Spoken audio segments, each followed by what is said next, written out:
불렀더라. 아멘. 할렐루야. 아멘. 복된 주일 말씀과 기도로 시작하시는 우리 주의 백성들에게 주님 주시는 평안과 기쁨이 충만하시기를 먼저 주의 이름으로 축원합니다. 아멘. 오늘은 창세기 4장 1절에서 26절의 말씀을 통해 비로소 여호와의 이름을 불렀더라 라는 제목으로 말씀을 전하겠습니다. 비로소 여호와의 이름을 불렀더라. 4장은 아담의 원죄 이후에 진행된 인류의 삶이 어떻게 진행되는가를 보여줍니다. 이것은 아담이로부터 들어온 죄가 이 아담 한 사람에게만 국한되지 않고 모든 후손들에게, 모든 인류 후손들에게 영향을 미쳤다는 것을 의미합니다. 로마서 5장 12절은 이 죄의 흐름을 다음과 같이 정리합니다. 한 사람으로 말미암아 죄가 세상에 들어오고 죄로 말미암아 사망이 들어왔나니 이와 같이 모든 사람이 죄를 지었으므로 사망이 모든 사람에게 이르렀느니라. 인간은 하나님에 의해 창조되었고 그분의 기쁨을 누리고 찬송하기만 하면 됐습니다. 그러나 이 아담과 하와 부부에 의해 인류에 들어온 죄는 이 인류의 세대를 따라 급속히 이 땅에 흘러 들어왔습니다. 아니, 모든 사람들에게 흘러 들어왔습니다. 욕심이 잉태하였고 죄에 대한 양심까지도 사라지게 되었습니다. 죄 지어도 깨닫지를 못하게 됐다 이겁니다. 문제는 이게 어디까지로 이어지느냐? 하나님의 형상을 닮은 우리가 하나님과 멀어진다는 겁니다. 피조물인 우리가, 하나님께서 창조하신 피조물인 우리가 하나님을 외면하고 이 피조 세계의 쾌락과 욕심만을 즐긴다는 겁니다. 이것이 죄의 심각성입니다. 오늘 본문에는 우리가 너무나도 잘 알고 있는 성경의 사실이 나옵니다. 아담과 하와의 아들들인 가인과 아벨의 모습이 보여지는데 완전히 둘이 다릅니다. 하나님을 향한 사람과 하나님께 대적하는 사람입니다. 가인은 하나님을 대적했고 아벨은 하나님을 향했습니다. 우리는 이 모습을 너무나 잘 알고 있습니다. 그러나 이 사실을 외면하며 살아갑니다. 믿음을 너무나도 잘 알면서도 따르지 않고 죄를 따르며 타협할 때가 있습니다. 하나님과 멀어지기는 싫으면서도 멀어져도 된다라고 생각하고 살아갑니다. 오늘 본문은 몇몇 인물들을 통해 우리에게 하나님을 향한 믿음을 점검하라 말씀하고 계십니다. 주일인 오늘 이 인물들의 모습을 보시면서 하나님 쪽에서의 인도하심이 무엇인지 깨달으시고 주님께서 주시는 지혜와 기도 제목을 얻는 시간 되시기를 주의 이름으로 먼저 축원을 드립니다. 첫째로 믿음을 드린 아벨입니다. 믿음을 드린 아벨입니다. 아담과 하와로부터 출생한 아들 1번, 2번이 이 가인과 아벨입니다. 오늘 본문의 시작부터 이들의 차이를 너무나도 극명하게 이 성경은 설명을 하고 있는데 2절에 오늘 본문 2절에 이들의 직업이 나오는데 이러합니다. 가인의 아우 아벨을 나왔는데 아벨은 양치는 자였고 가인은 농사하는 자였더라. 우리가 이 가인과 아벨의 미래를 먼저 알고 있어서 이 직업에도 무슨 의미가 차이가 있어서 그런가 싶은데 없습니다. 그냥 이 직업은 아마 아버지가 정해준 직업이 아닐까. 그저 부모로부터 지명받은 일이고 무엇이 우등하고 무엇이 열등하냐의 이 직업의 의미의 차이는 결코 없습니다. 그런데 그 다음 단계입니다. 3절입니다. 세월이 지난 후에 가인은 땅의 소산으로 제물을 삼아 여호와께 드렸고 아벨은 자기도 양의 새끼와 첫 새끼와 그 기름을 드렸다. 여기서 이 드린 제물의 차이는 있습니다.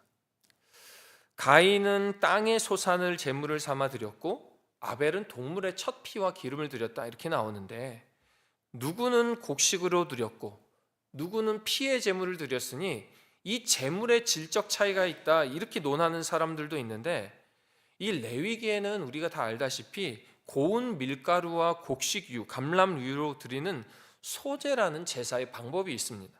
곡식 제사가 있다는 겁니다. 그럼 이 드리는 제물의 질적 차이가 있어서 누구 건 받고 누구는 안 받았느냐? 아니라는 겁니다. 아니라는 겁니다. 즉 직업의 차이, 재물의 질적 차이가 아니라는 겁니다. 그럼 무슨 차이로 한 사람의 재산은 안 받으셨고 한 사람의 재산은 받으셨느냐? 4절 후반부를 보시길 바랍니다. 여호와께서 아벨과 그의 재물은 받으셨으나 가인과 그의 재물은 받지 아니하신지라. 이렇게만 나와 있습니다. 눈여겨볼 것은 아벨과 그의 재물, 가인과 그의 재물입니다. 재물만 보지 마시고 이름까지 보는 겁니다.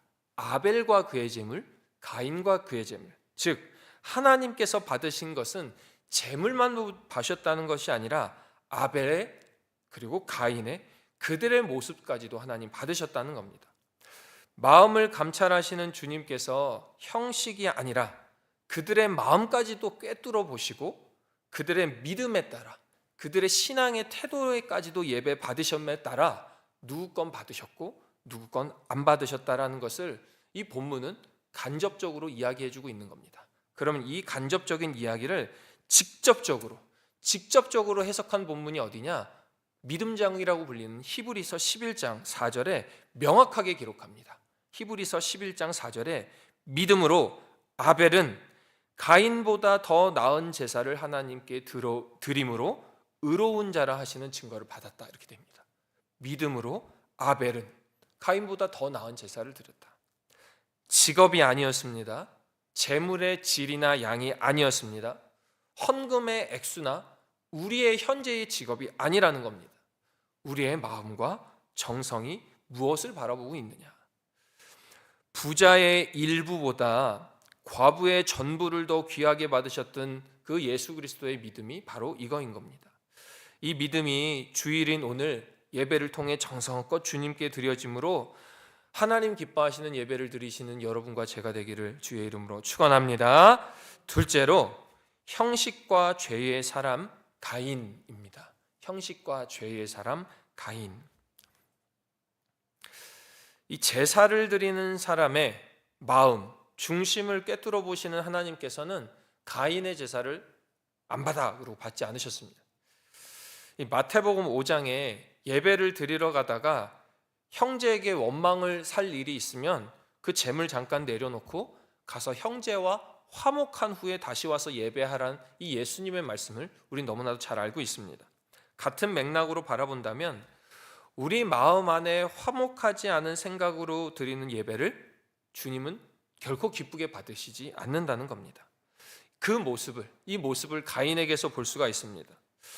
5절 끝에 자신의 제사를 받지 않으신 하나님께 이 가인의 태도가 어떠하냐?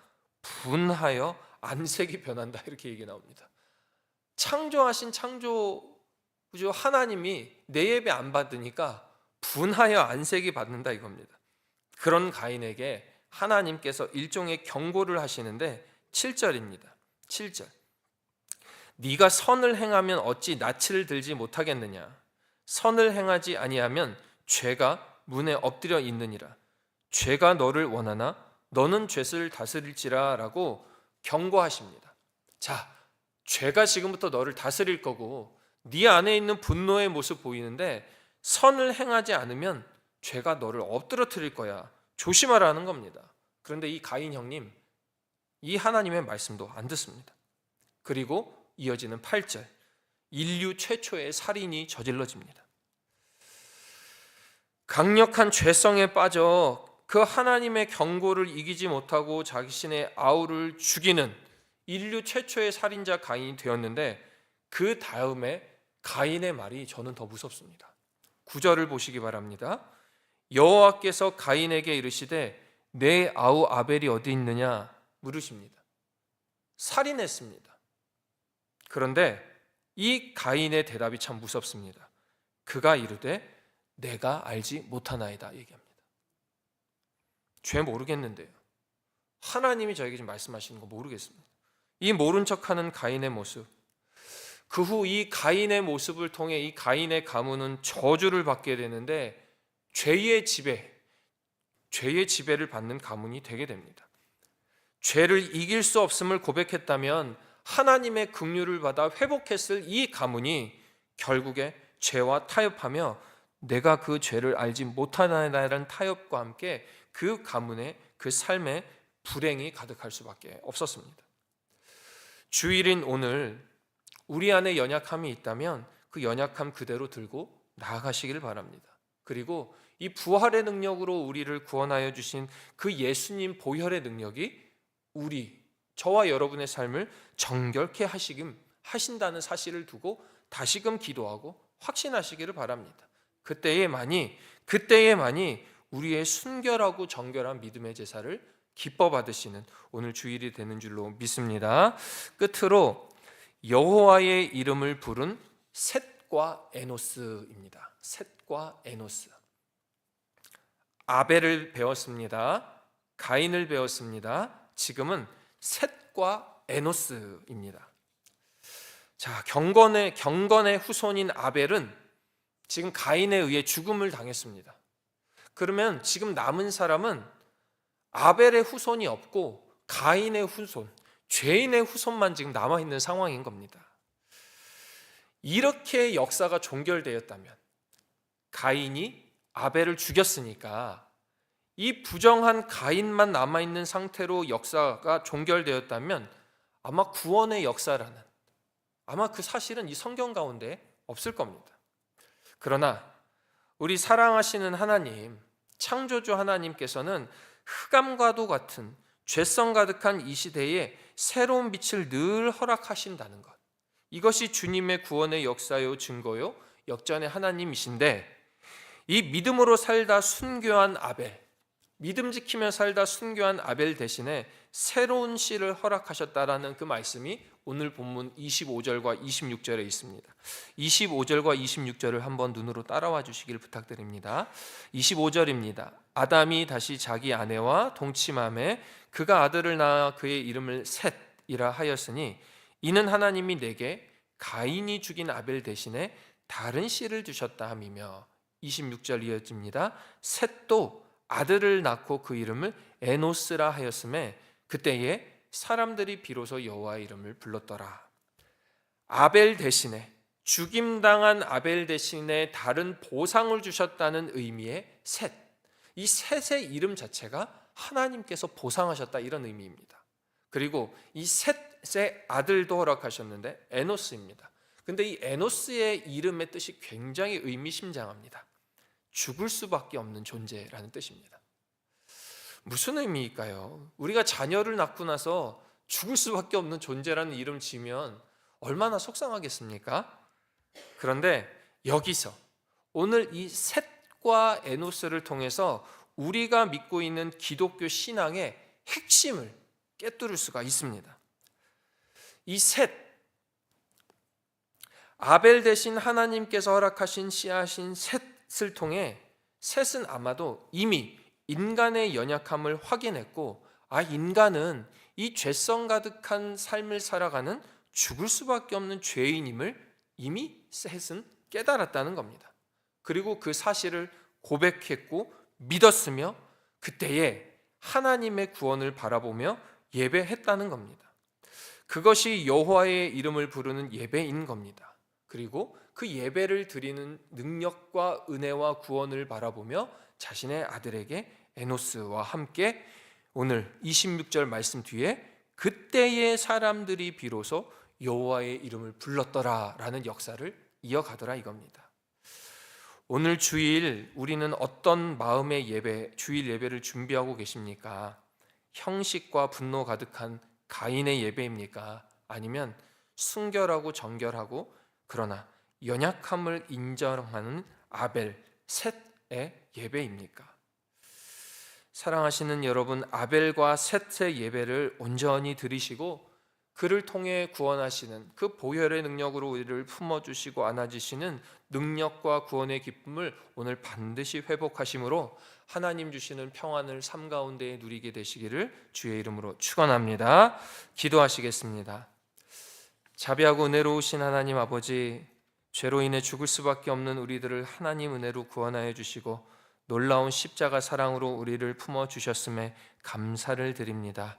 분노와 혼란과 정욕과 욕심 가득한 가인의 예배가 아닌 순결하고 정결하여 우리의 연약함을 들고 나아가는 아벨과 셋의 예배를 온전히 드리게 하여 주시옵소서.